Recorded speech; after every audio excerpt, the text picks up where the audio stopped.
So, Alien Okay, Earth, we're on episode 3, Metamorphosis. Here we are, over an hour in.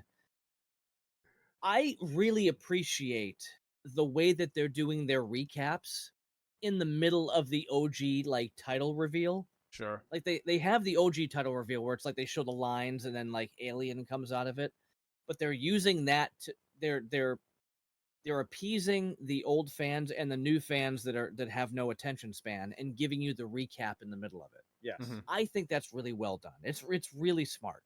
Like what better way to take a TV show? It's like, let's cut the garbage out. Let's give you the like little clips, little like snippets from what you just saw just to kind of catch you back up. Here's where we are. Alien, let's move on. I think that's great. I aesthetically, I think the show is fantastic. They are turning this into AVPR, though. Because it's dark? No. Because of the whole hybrid thing. Well, What do you think's going on with her? with her? Yeah. Here's what I don't get. To not give anything away, is at the end of the episode, she's coming into the room that everybody is in, and no one notices her. She passes out. No one notices her. She's 5 feet behind him, and no one notices her. She's on the ground. No one notices her. But no, because the face hugger is being dissected, basically, it's affecting her because she is now part of there's a little everything. bit of that going on. She's turning into a hybrid. This is becoming AVPR. So she already is a hybrid. No. Hybrid with the alien. How though? Because she got into the fight with it. And it did what? Did something to her. What? The alien, the xenomorph has no way to infect a human or a robot or a synthetic or a hybrid or anything like that. All they do is have acid blood. They don't infect them. It's the face huggers that impregnate lungs or whatever. I get that. So, however, she already. But the thing is, what she's hearing is the same stuff she heard earlier before she even came in contact with any of the xenomorphs in episode 1 or 2. Can I just say I'm kind of on board with Chuck with the AVPR? The one thing that I will say is that AVPR is not the first or last time that we were introduced to the hive mind.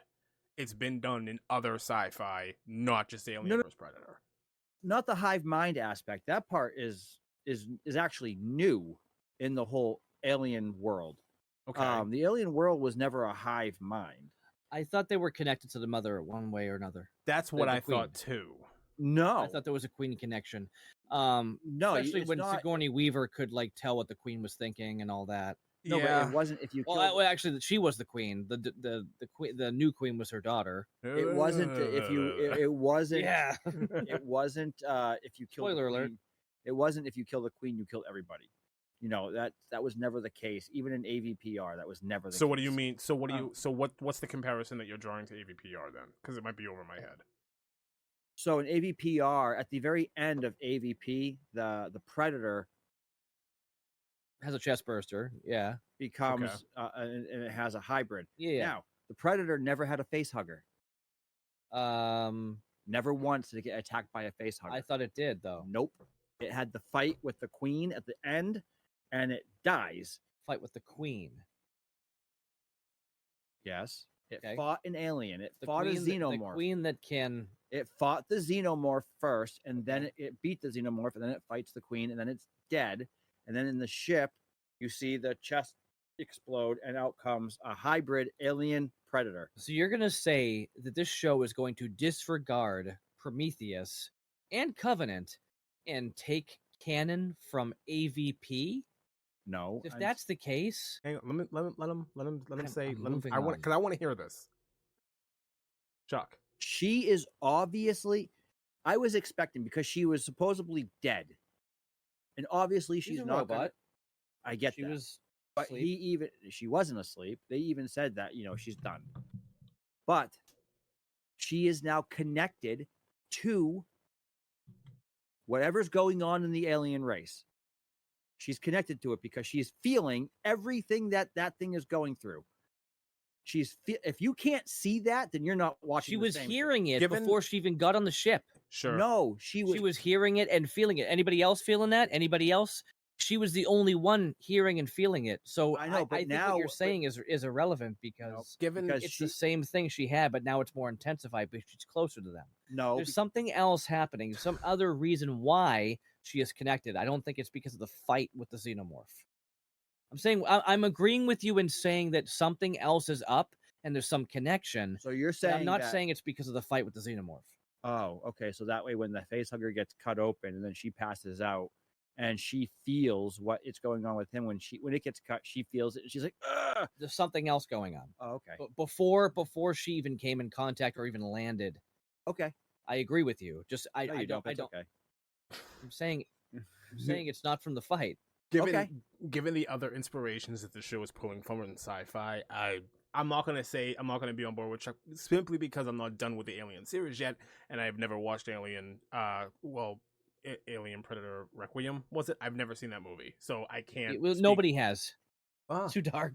I can't speak for that one way or the other. Anything. What I can say is because of the other references that this series seems to be pulling from other sci-fi, I did not get anything either one of you are saying. I got a lot of like E.T. Yeah.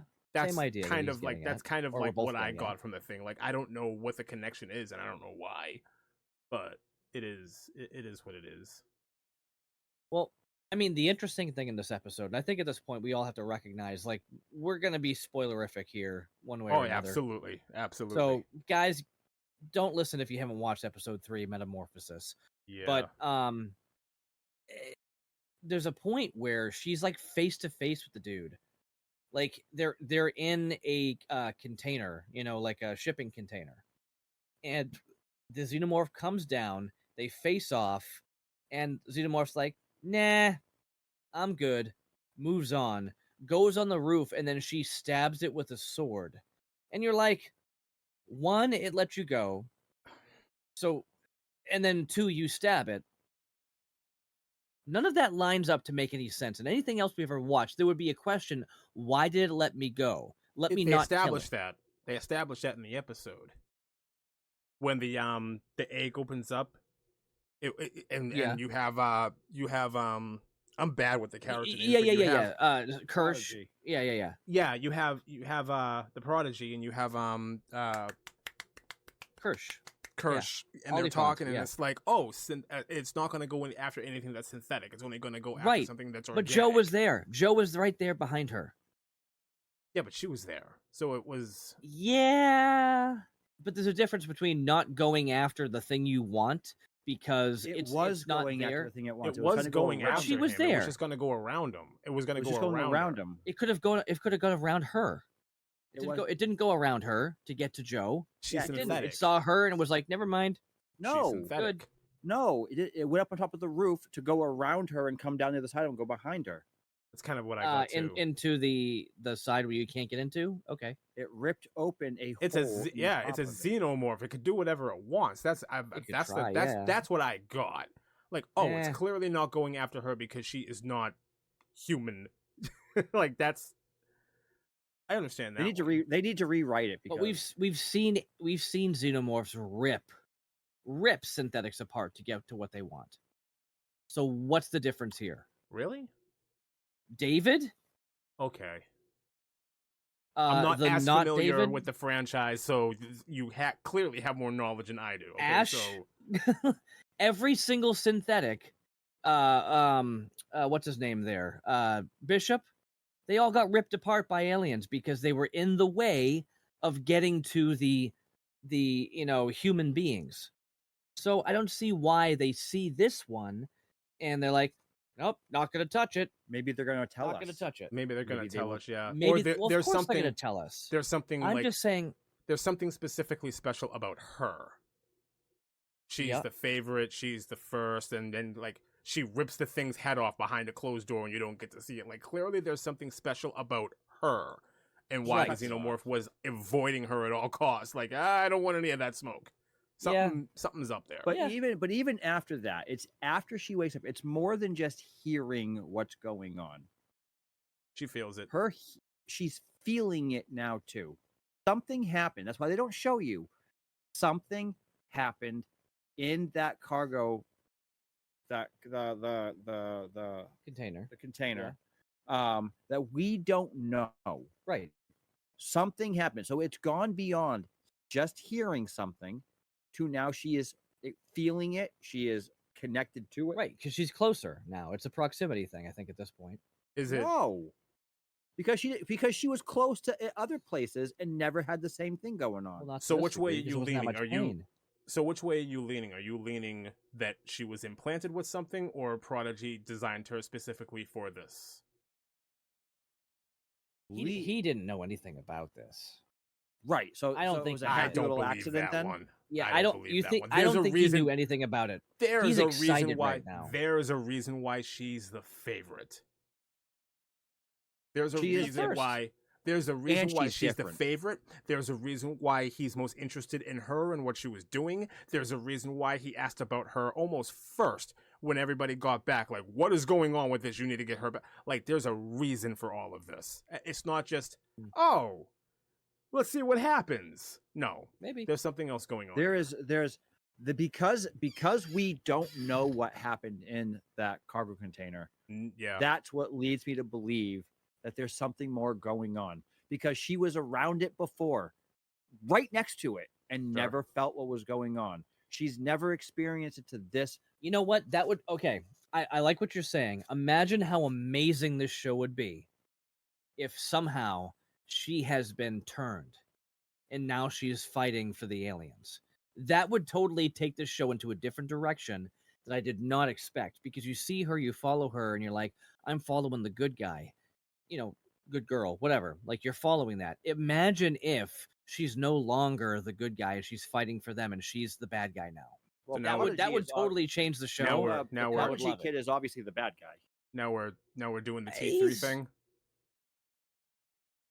How's that the T3 thing? Because Arnold was bad for like half a second. Well, turning you against, yes. I guess for half a second though. Fine, whatever. I tried. Okay, I'm trying here. Okay. Yeah, that was like 2 minutes until he beat the heck out of that Jeep and then moved on with his life. Okay. So what Loki did to Hawkeye? Yeah. Is that better? Loki did to Hawkeye? Yeah. Did you say Hawkeye? Hot guy. Hot guy. What did Loki do to Hot Guy? Turned him against everybody. That wasn't Loki. No, it wasn't. That was Scarlet Witch. No. Yes. Loki used the thing Scarlet and turned Witch. him. Loki had the staff and turned him. You're right. I am right. You're right. Oh my God! No, Loki. Sorry, I had haven't watched that one in a while. Loki had the staff and turned Hot Guy. That's what it like. Is it okay? Did you say Hot Guy? Hot Guy. Okay, let me make sure. Guy.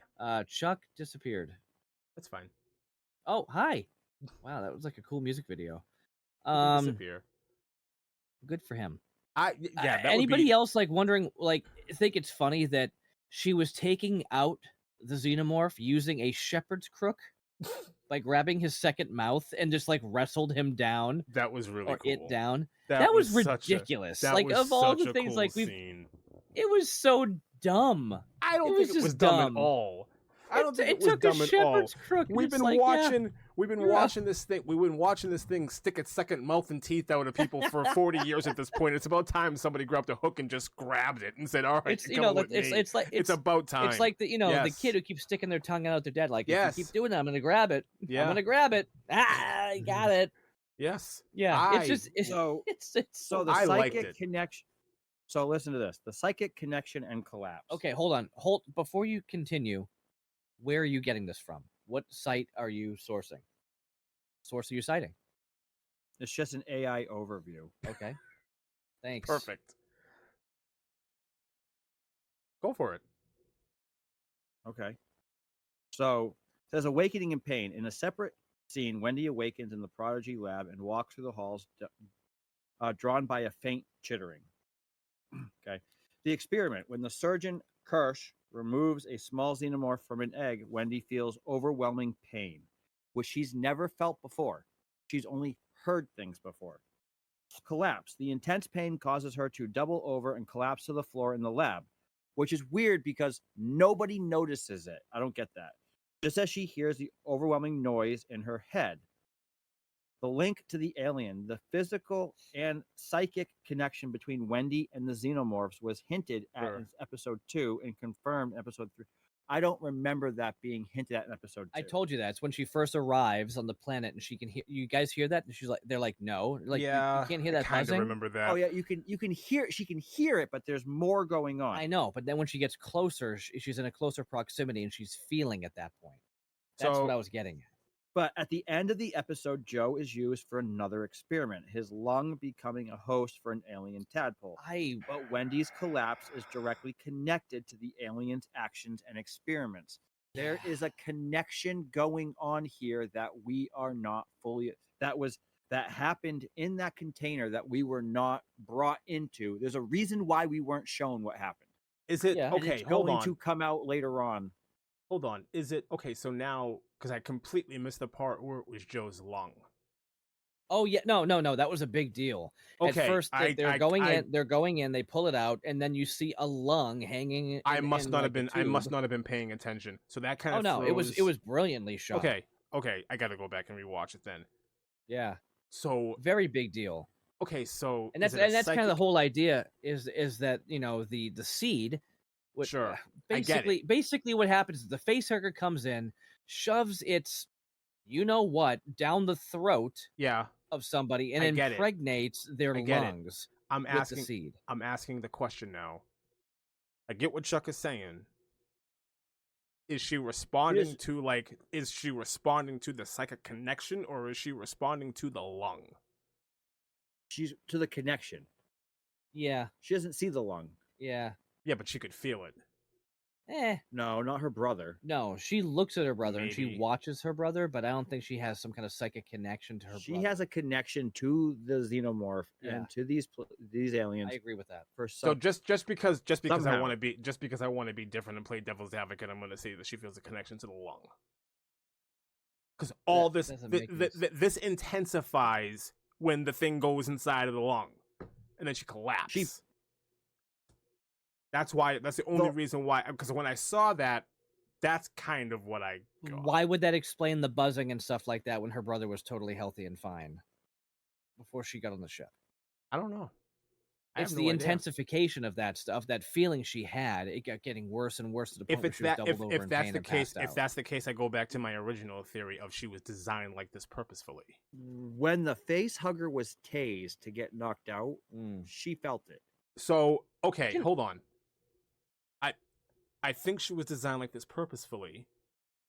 And if we take everything else that's happened in the show and we're going to use it as if we're going to assume we don't have an unreliable narrator on our hands, we've already been told you feel no emotions. You feel what we tell you to feel.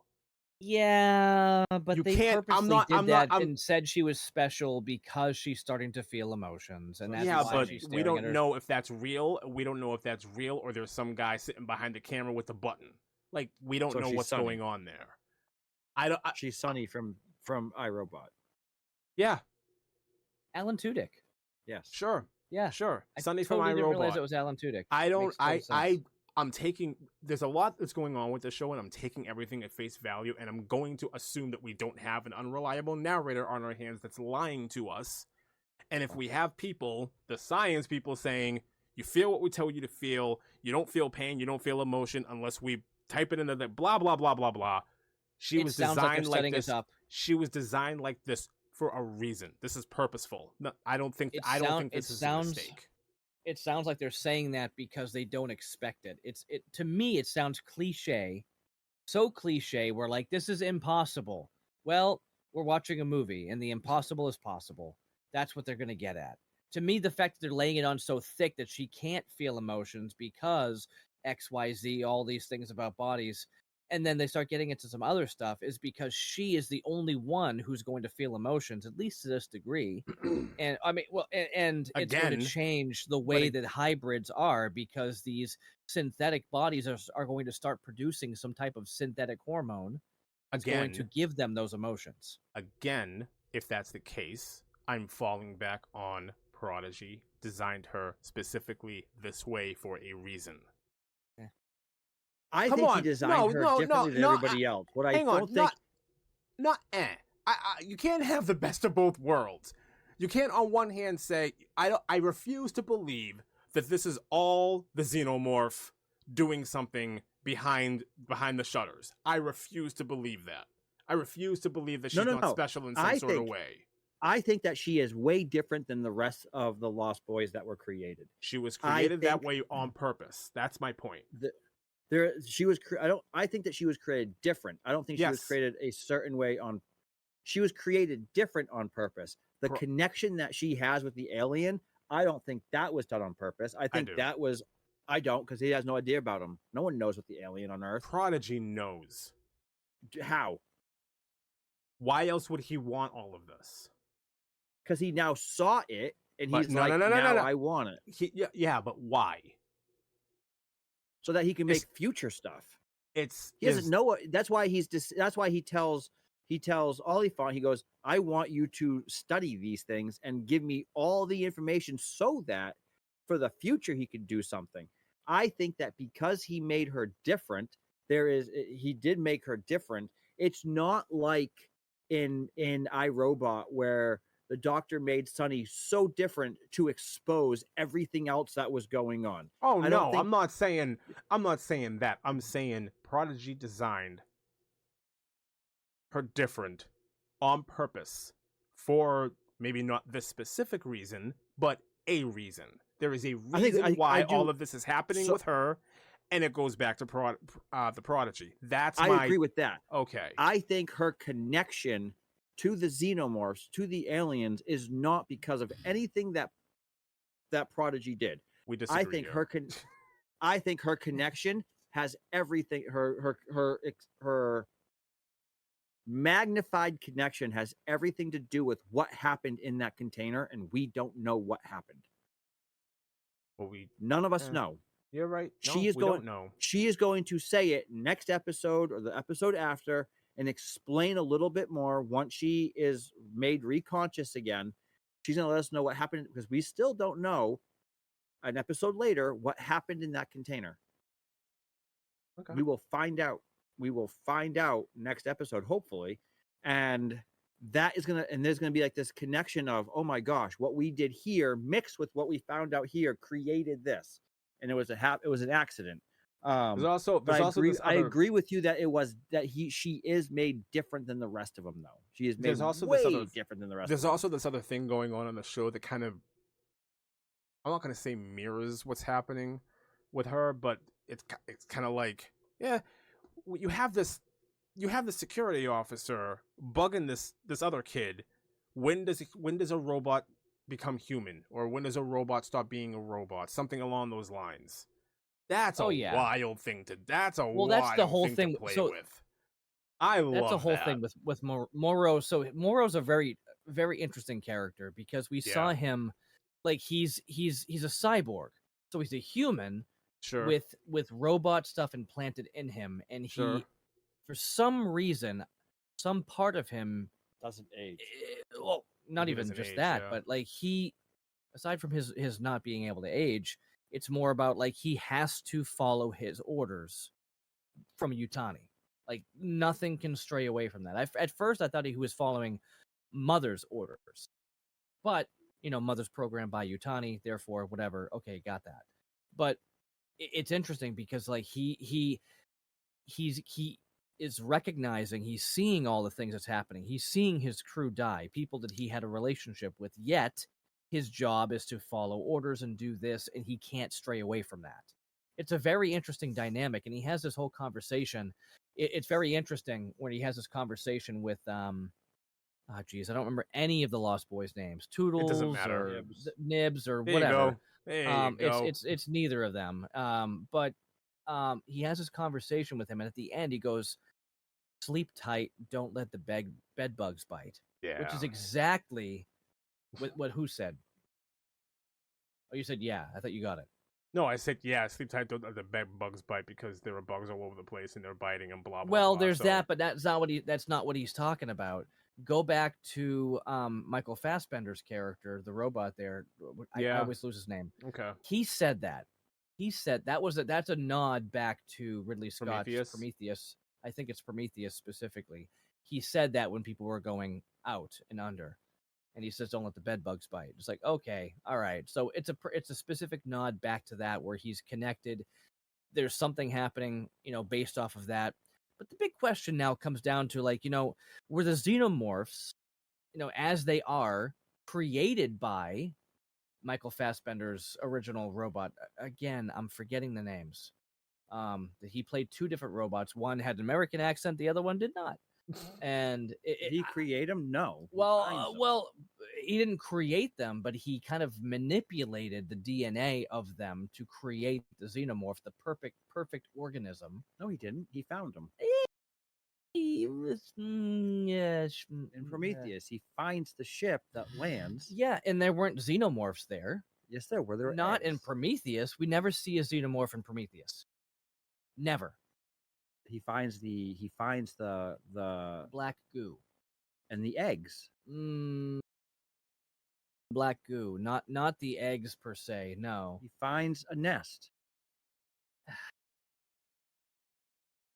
And not in Prometheus. At the end of the movie, when he's on the when the ship crash landed, and you have the big seat that was like the big people that used to live on that planet. I kind of remember that. Yeah. In the spaceship. Well, we saw that dude trying to take off in that thing. The creator dude there, or whatever you want to call him. We saw him get into that thing with the elephant mask or whatever, and I mean, we saw that. I'm just saying, like, the whole idea, the way that they were getting at was he spent years, that David character, trying to perfect the the living organism. That was the whole idea. Like, it was, you had that whole, it's like, show me this. I want the real thing. Oh, no, I said the real thing. Perfection. That meme that's been going around. Yeah, for years. the engineers. Yeah, the engineers. They are the ones who created. They created the aliens. Yes, the aliens, sure. Not the xenomorph per se. They created this destructive DNA symbiote, if you will, the black goo. They created the black goo. They didn't create the xenomorph. That was something that David perfected after years of being alone on that planet. That was the whole idea of that. And you get that when you watch Alien Covenant, is that when David stayed there and did that, he created all this stuff and guided it to become this type of organism. I need to watch. And they're kind of You still didn't watch them? I haven't seen. I don't think I've finished Prometheus, and I haven't seen Covenant yet. Keep going. Stop watching this show. Just watch these movies. It's the proto-xenomorph. Yeah, the proto-xenomorph is in Covenant. It's in Prometheus. At the very end, it's exposed. At the very end. It comes out of the creator. It is not created by David. It is the proto-xenomorph is at the end of Prometheus, and he fights David at the end. All right, I guess I'll have to rewatch too. But where were you trying to get at, though? I'm just saying stuff. Okay. I like that they're trying to tie back into Prometheus and Covenant and try to give Ridley Scott some credit back. I mean, Ridley Scott's an executive producer in this, so I don't see why they wouldn't do that. Of course. But it seems like they're going against a lot of the stuff that he did set up in those two movies, which should have been the origin story of everything Alien, because he wrote Alien. He made Alien.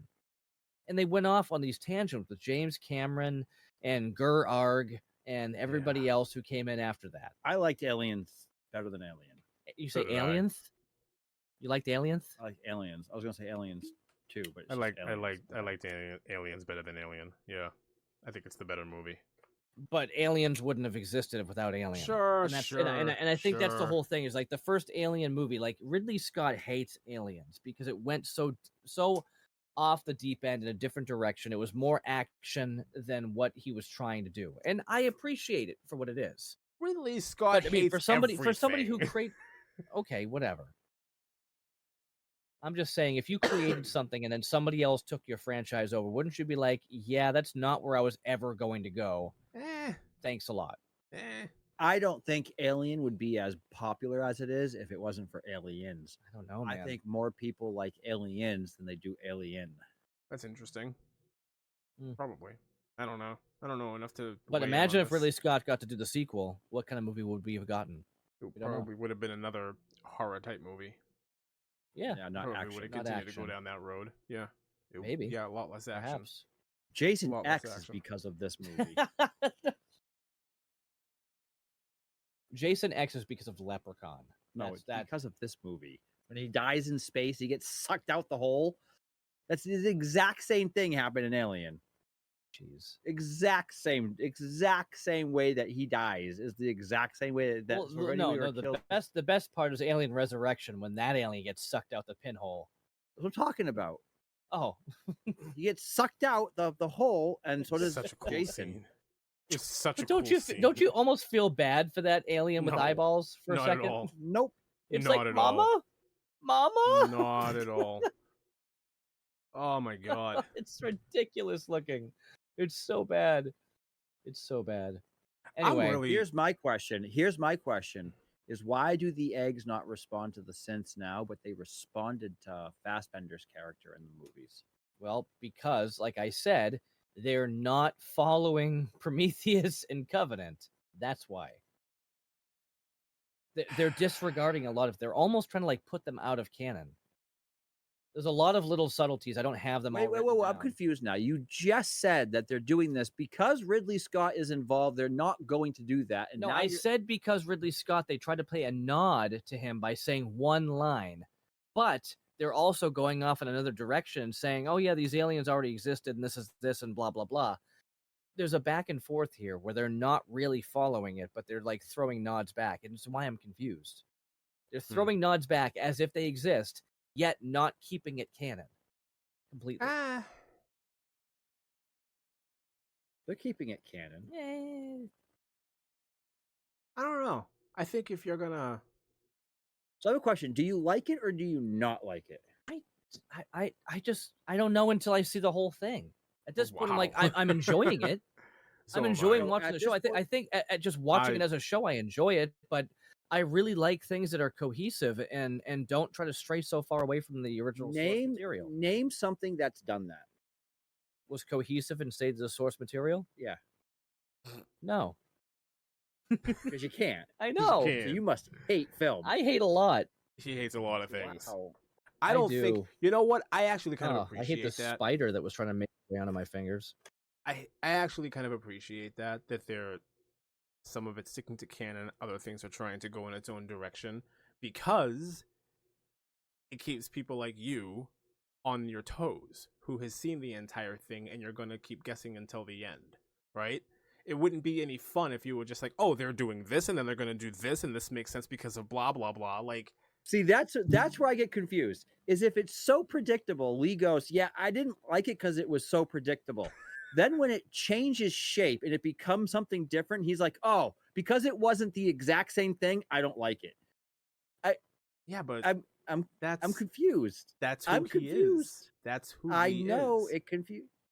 I've asked this question 100 times. I'm going to ask it again. And you're going to ask it 100 more times. Do you actually like movies? Because it's like, yes, sometimes the predictability makes for a good movie when it's done right. I think that's what makes things different, is if it's predictable but it's done right, I appreciate it and I like it. If it's going to change shape and do something different within the same universe and it's not going to follow the same formula, but it's done right, then I like it. It's only when it's done wrong And there's certain things that you can't put your finger on it in every single situation because it's different every time. Yeah. But there are some times where you're like, oh, I appreciate that they kept to the same formula as the last film. But when they do something different, there are times where you're like, oh, they should not have kept to the same formula because it was too much. Like Happy Gilmore 2 should not stick to the same formula. It needs to be a completely different movie for it to be more. But because it stuck to the same formula, it worked. It Did you watch it? I don't want to watch it because well, then you can't say anything about it. It's the exact. How can you say it stuck to the same formula? Because everybody I've talked to that's seen it says it's Happy Gilmore. Just do it. But just it's the same story, but done. It's not the same story though. What really? It really isn't. I've kind of heard the same things that Chuck has heard. This is he's playing golf. Yeah, he plays golf and then he wins. Yeah, I guess that's the same story. That's the and same what's he story. playing golf for? What's he need the money for? Himself at this point. For what? Daughter. For her to go to dance school. Okay, so he does he use a hockey stick for his putter? No. Oh wow. He's just really good at golf now. Yeah, he's better at golf. I mean, he was horrible at golf. He's a drunk. He's an alcoholic at this point because his wife died. And now he has to get back into the game. His wife died because he hit her with a bat with a really long drive. So hold on. Let me get this right. So he's been out of the game for a while.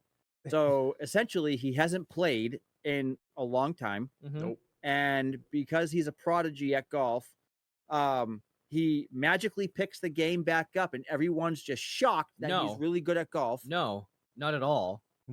But he wins. In the end, he wins. In the end, is the final putt done through like he puts it and it goes to like 16 different things? No, not at all. It's very different. Okay. Oh yeah, yeah. Does he win? Don't care. Yes, he wins. He wins. Are all the same jokes in the movie?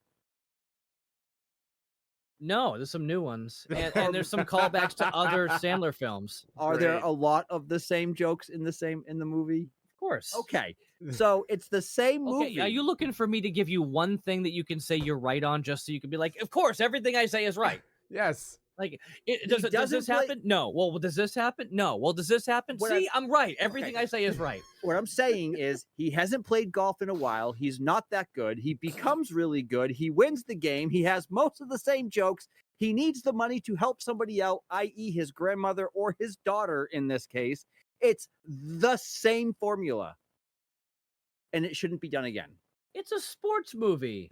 No, it's not. Okay. There is a reason why it went straight to they want to win because they want to win. Coming. Are they like a ragtag team of like goofy kids that aren't disciplined? Yes. Oh, and what do they want? They want to win. I love how the guy. The movie. I love how the Same guy. Movie. I love how the guy doesn't want to go see the cliche movie, but he wants the origin story. I just love that. Uh-huh. That's what a sense of irony. Oh no!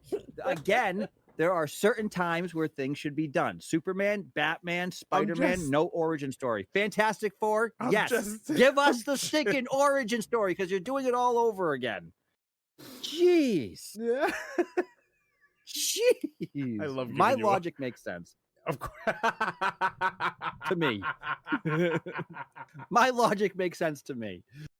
Your logic makes sense to me too sometimes. I'll admit there are certain times where you don't need an origin story. There are certain times when you do. I have to say this, Will. I'm just so disappointed you haven't seen Prometheus or Covenant because that's why are we even doing this? Why are we even doing this show? There. I will get there. Relax. You need to get there like 3 weeks ago. You need to.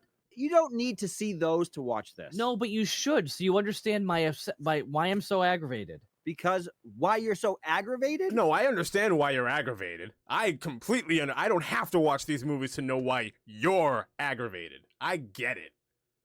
Nobody else. Something needs to tie these together. Why? It's not happening. Why? Because every time you do a movie that's a prequel or a show that's a prequel, you have to tie the beginning to the end. Not always. You should. But you don't. That's what they're. Why can't there just be a rogue situation happening in this universe? They can do that story after everything else we've ever known, or like 2,000 years before anything else we've ever known.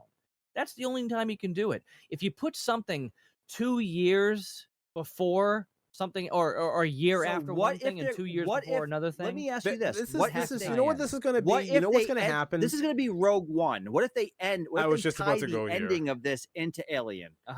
Then you'll be happy. But you want Sure. to tie into Prometheus before it ties into Alien, because No. Ridley Scott didn't get to end his trilogy. Yes, absolutely. which is what I said last week, and you guys were like, "No, This is they're just not doing it justice because of that." your entire thing right now is just justice for Ridley Scott. Of course. Okay, But I said that last week, makes and sense. you fought against me. I said that last week, and you fought against me. I sat here and said, "Are they making this because Ridley Scott didn't have a chance to make his third movie in the trilogy?" And you went, "No, they're not doing that for that reason." Well, because Ridley They're not Scott's doing not that making for the that movie, reason. somebody else is. Somebody else get that. But because they're doing this because he didn't do the trilogy, his third part of the trilogy. So they're doing this. He But still could, he could. And there- because this has nothing to do with Prometheus or Covenant. and there's a 15 to 20 year span between the end of Covenant to this. Mhm. But this is going to tie into somehow. You watch AI Sigourney Weaver at the end of this film. And here's something else too that I'm End going of to this mention. season. Here's something else too that I'm going to mention, and I'm going to wager to guess that part of your frustration right now is simply because Ridley Scott is named an EP. EP credits mean nothing. No, they don't. I know I absolutely know that. It just means you paid so much money to help make this happen. Sure. Or you did promotion, or they just said, "Hey, we're doing a thing. Can we slap your name on it? Thanks. Bye." And that could be the extent of that. Well, so I've got you know how many executive producers I have for Shema?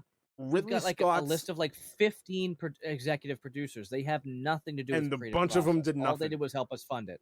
Ridley Scott's name attached to this thing as an EP could just very simply be somebody calling him up and, "Do we have your blessings?" "Sure. Okay, we're gonna name you an EP." "All right, thanks." Or it's Marlon Brando for Superman.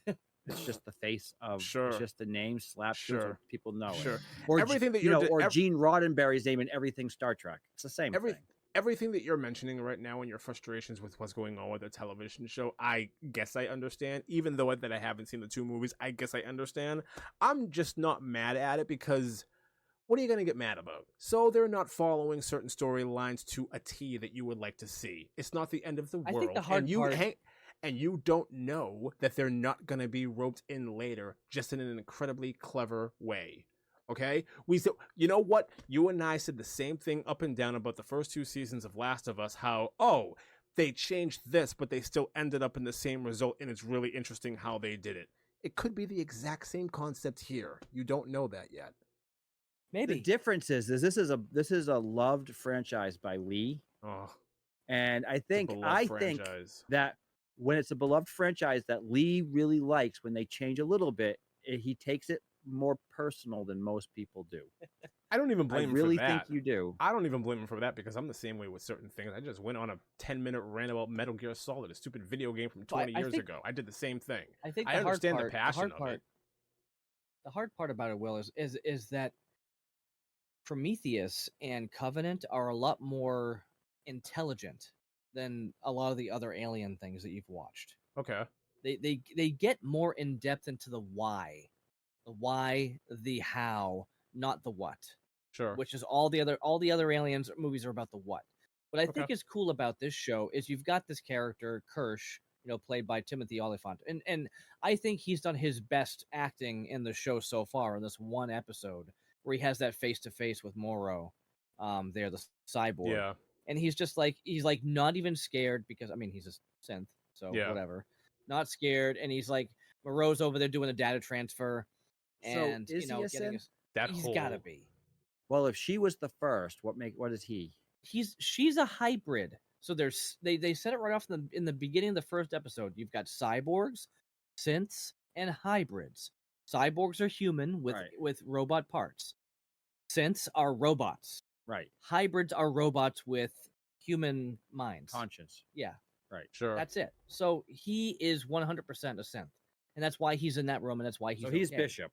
He's Bishop. Okay. He's Bishop, he's David, he's Fassbender. And he's Ash. He's all of those synths. That's who he is. But he's Timothy Olyphant, and he's crushing it. That's it's really... That's what I was going to get into. If I have one criticism about the show, it's that Timothy Olyphant as a synth, and it kind of stifles him.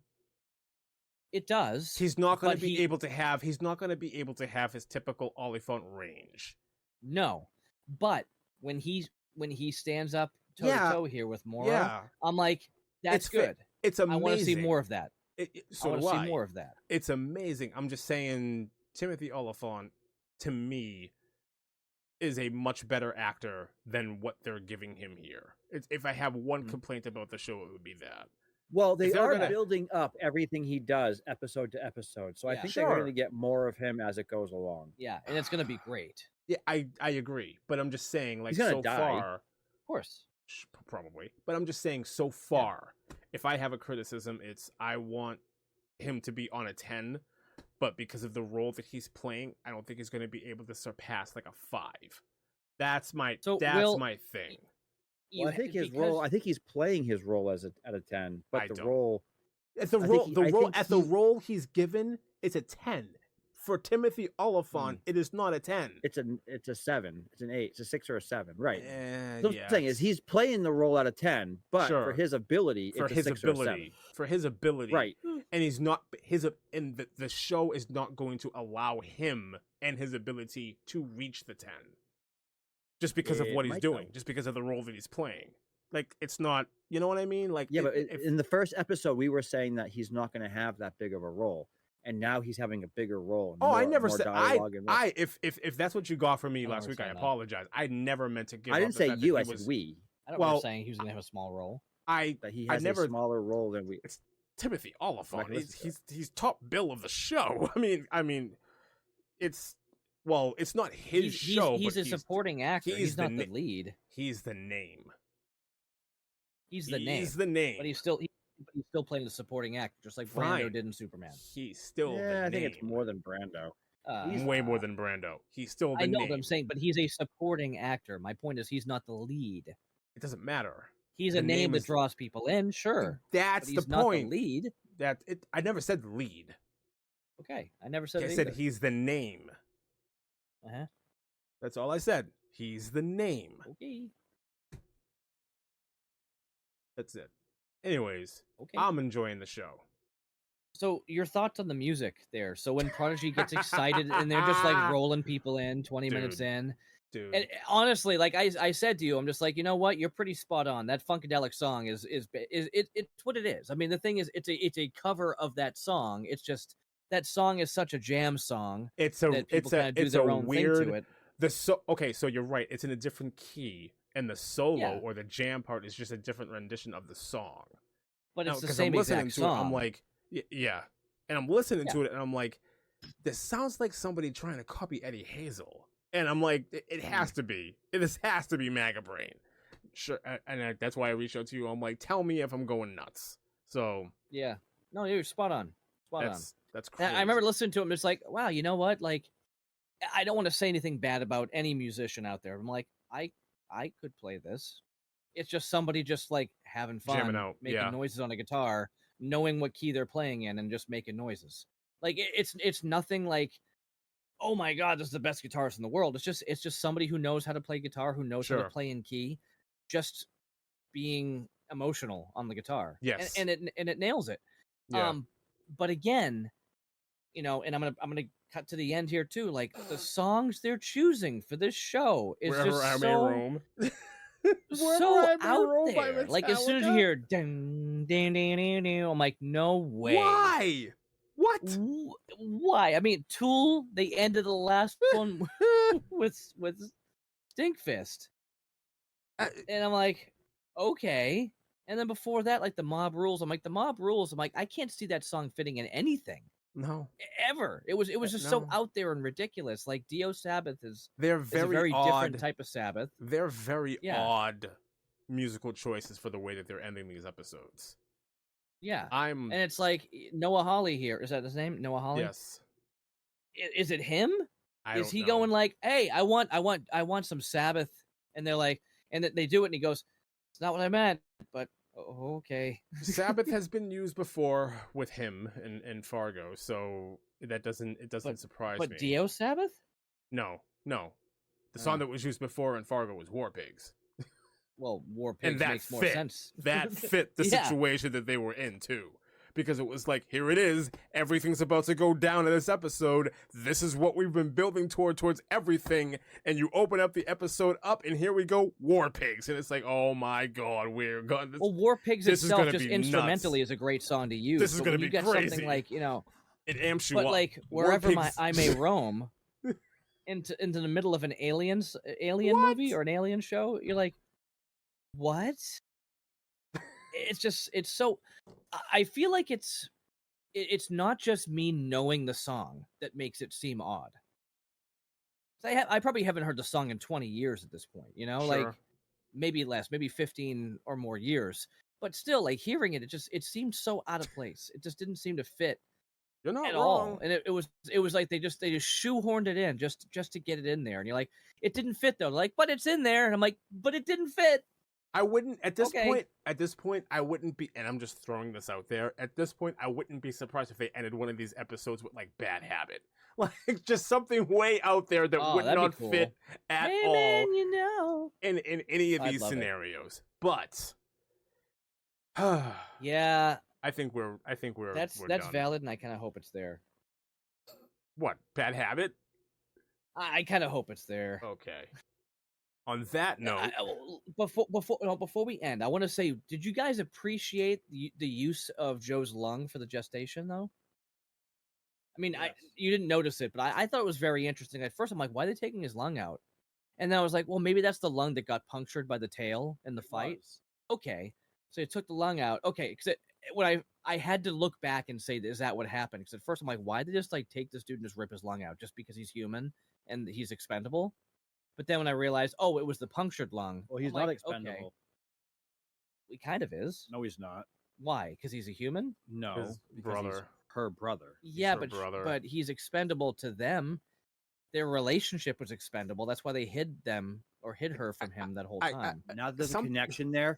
Are Yeah. you kidding me? If they take him, she goes after them. I'm Maybe. starting. Not yeah. maybe. I mean, there's no emotion, so why would she do that? She has there has been a connection There has that been you a have been connection. following between her and him since the moment this TV show started. Because there's emotion. Because she's different, because she is feeling, I get that. and that's the So whole if idea. they kill him, she goes after them. Maybe. Yeah. It's So we're- it's I think it's going to be one of those things. I don't. What do you think mean, that maybe?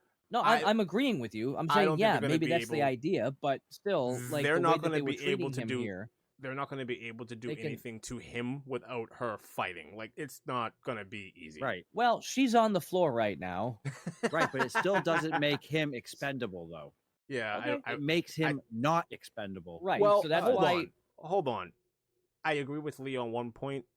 He's expendable to them, not her. Yes. So Not to her. Yeah, sure, of course. there'll be like a push shove thing that happens. Yeah, I'm at not. some I was point never with saying this. he was expendable to the whole story. He's expendable to this company, to Prodigy. Yeah. I don't think it is. You think that they're going to Really? worry I don't- so much about him? Because they could easily say, "Well, he died, and you were Sorry. gone. You didn't know. Sorry, he died," and just like lie about it. Because I Yeah. wouldn't put it past any of them to do that. They lied before. They lied the about other her. way. They lied Yeah, about but the her. synth wouldn't be able to. The Ollie thought wouldn't be able to lie though. Uh, I don't think Probably. we've seen any evidence he to was told suggest to. he can't lie. Have we? yeah. He's a robot. So what's your thought? You what's your just thought don't on the like Prodigy here? robots. What's your thought on the Prodigy? Do you like him, or do you think he's just another like, excited money grubbing? Not even money grubbing. Like you think he's just so lost in the potential for some amazing stuff that he No, I think wants to he's experience? Because I think they're literally pulling inspiration from Tyrell from Blade Runner, like the original. Like just the rich guy who got a high IQ who's just doing everything because he can, and that's it. and he wants to have that conversation with somebody who's intelligent as well, It's which the I thought was reason a really why- cool thing. Like he's getting at it with Tyrell. It's the reason why Yeah. it's the reason why in the original Blade Runner he wanted to play chess with a nobody bum. Like he Yeah. wants a challenge. That's Yeah. the point. Mhm. He wants a challenge. I completely understand Yeah. it. That's what I think about him. I'm intrigued. Which brings us back to the reality that Alien and Blade Runner are within the same universe. At some time they're in the same universe. In one way or Alien another. and Blade Runner are in the same universe. According to whom? According to a lot of people have said that they are. I don't believe In this. what facet? They're not directly tied, but they're in the same No, universe. I Different don't think so. times. Well, hold on. The only reason That's what people have been saying. the only reason why that would even be a remote possibility is because of Ridley Scott. And I do not think that Yes. Ridley Scott made Blade Runner as like, I'm mad about Alien, so I'm gonna go make Blade Runner. But why not though? Blade Blade Runner, the Runner- original Blade because Runner took Blade place Run- in what year? A few years ago? It's like 2022 or something ridiculous like that. Like this just happened 2017. I have no idea. I think it was 2017. Something, yeah, maybe. Alexa, when did Blade Runner take place? It's 2017. I think you're right. Yeah, 82 So 2049 was was the new one. the Yep. new It was a new one, I think it was 2017. which they're making another My Blade point Runner is- movie called 2099. course That's going to they- be oh, starring. well- It's going to be starring what's her name from Everything Everywhere All at Once. Yes, you're right. Yeah, they're going to be making. But I another mean, one of those my point movies. though is, I mean, the first thing we see is Prometheus was 2093. So why would we put it past them that Blade Runner back in 2017? Why would we say it's not in the same universe? It totally could be. At-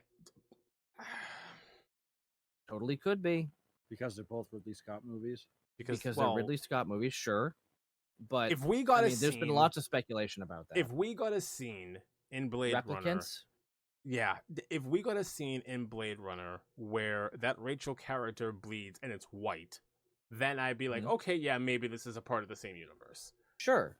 But the white stuff could have been later on when they advanced things. I don't see this at all. But it doesn't matter.